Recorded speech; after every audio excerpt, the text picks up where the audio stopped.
Could Penn State and Cael Sanderson have been fooling the entire wrestling community for this season? Well, I'm here to talk all about the latest Penn State lineup changes. So let's stop stalling and start talking wrestling. What's going on, wrestling fans? My name is Josiah, and welcome to Fanco Wrestling. If this is your first time here, we talk all about wrestling news, whether it's Penn State, Big Ten, or just anything going on in the world of wrestling. So if you're interested in those type of topics, make sure you hit subscribe, because we just love having a great discussion here in the comments, and we'd love to have you here. So as far as Penn State wrestling lineup, what the heck has been going on? If you've been following along with Penn State news, you've seen that over the last week they have had two dual meet victories over Penn and over Lehigh. Their victory over Lehigh was 23-10, and they ended up beating Penn 33-7. Now, these victories were solid for Penn State. Obviously, Lehigh ranked one of the top teams in the country. Although they are coming off that loss against Arizona State, they did pull out these victories, which was big for the team. It's good for moving forward. But that's not the big news, is that they won these matches. The big news is their lineup. Their lineup has been in constant fluctuation, going everywhere. Nobody knows what the heck the lineup's going to be, except for maybe the head coaches, which is very, very interesting, very odd. So over this past week, there have been, I believe it's five new guys in the lineup. So who are these guys? Well, first of all, in the duel against Lehigh, that was the first duel where something big happened, where Brandon Meredith came out for the Nittany Lions at 125 pounds. Usually you see Brody Bergen there this year, but Brandon Meredith came out. Although he did lose this match, he did end up winning the next dual meet against Penn with who is the number 11 ranked wrestler in the country by Flow Wrestling in Colloquio. He's a wrestler out of Blair Academy, and that's Colloquio, and that's a very, very big win for Meredith, who, you know, I didn't expect to see wrestle this year. I expected to see Teskey, but he's not the only guy who made his debut.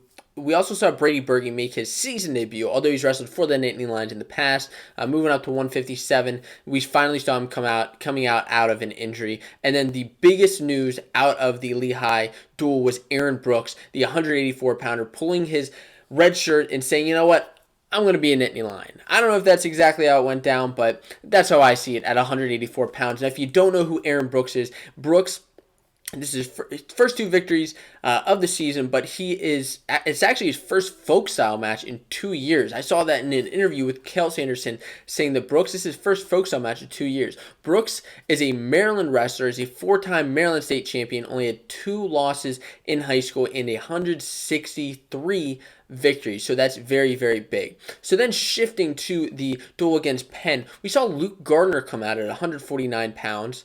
Bo Pfeiffer came back out for the Nittany Lions, although we saw Berge at 157 against Lehigh. We saw Pfeiffer coming out against Penn. Aaron Brooks was there again, and then at heavyweight, we saw Austin Hoops at 285 pounds. So what the heck is going on? Why is the lineup like this?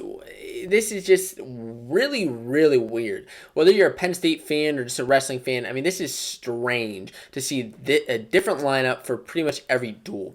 Well, it seems that Cael is just testing the waters at a lot of these different weights. We've seen some early season losses. Let's look at Teskey. Couple early season losses, so, well, let's try out Brandon Meredith. Brandon Meredith comes out, beats a number 11 ranked guy in the country. That's big. That's big. That could be part of Cael's plan, changing these lineups, seeing who's good and a proper fit for the lineup. At 149, like I said, we saw Luke Gardner come out, get a victory, where we've seen Verclaren with a couple of losses on the season so far. Not saying there's anything wrong with these guys. Not saying that, early season losses, they happen, or those early losses happen, but just something else. Mentioned 157 already, then 84. This is where I think Penn State has been fooling us. This is where I think Cael knows what's going on.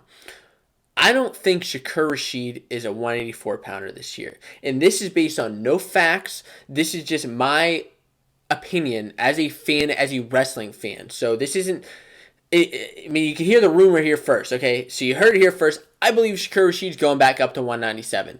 Please tell me what you think about that. Is he going back up to 197? We've seen him at 197 in the past, and whenever Cael decided to pull Aaron Brooks' red shirt this year, it just kind of sent off some signals in my head saying, why is Shakur not wrestling I mean, I feel like Shakur is getting better.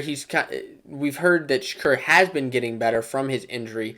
Well, that's why I think Shakur is going to be moving up to 197 and bumping Kyle Connell out of the lineup. Unfortunately for Connell, but that's just my prediction that I think is going to happen. And like I said, we've seen Shakur at this weight in the past, in previous seasons. Shakur has already wrestled Colin Moore as the number one ranked wrestler at 197. He's wrestled him in the past, lost to him by a close couple of points. Of course, there was that crazy controversial lineup decision with Anthony Starr and Shakur Rashid, which is also, I believe, part of why Cael's doing this so early on as opposed to at the end of the season, looking at these different guys.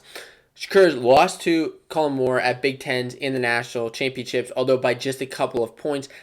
We could see him pull off a victory like that. Another couple guys, he actually pinned Hochschlag at the Southern Scuffle, who's another top 10 ranked guy.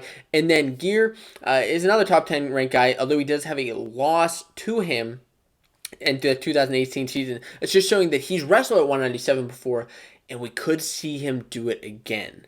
Now, one extra area that I want to cover here that I think Penn State has been fooling everybody on is, have you seen their schedule this year?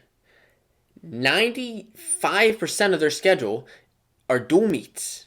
Now, most team schedules are dual meets. However, Penn State didn't go to Cliff Keen.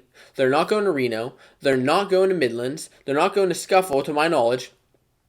They're just not going to a lot of these different tournaments, which is very interesting. Now, they could send some guys to a couple of these tournaments, and it's very possible going forward, but as of right now, it's not listed on their official lineup. Why are they doing this? Well, I think that because if they get a couple of those early season victories, it's just going to end up helping them, whereas if they go to these tournaments, and they have a loss, or maybe the guy gets injured, it's just going to hurt the team.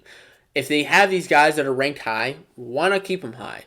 And that's what's going on at Penn State. It's kind of crazy right now. Please let me know what your thoughts are. Could we see Shakur Rashid move up to 197 and give the Nittany Lions a stronger lineup? I think all of these lineup changes, if you're a Nittany Lion fan, if you're a Penn State fan, it's just going to end up helping the team and hopefully send the team to another national championship.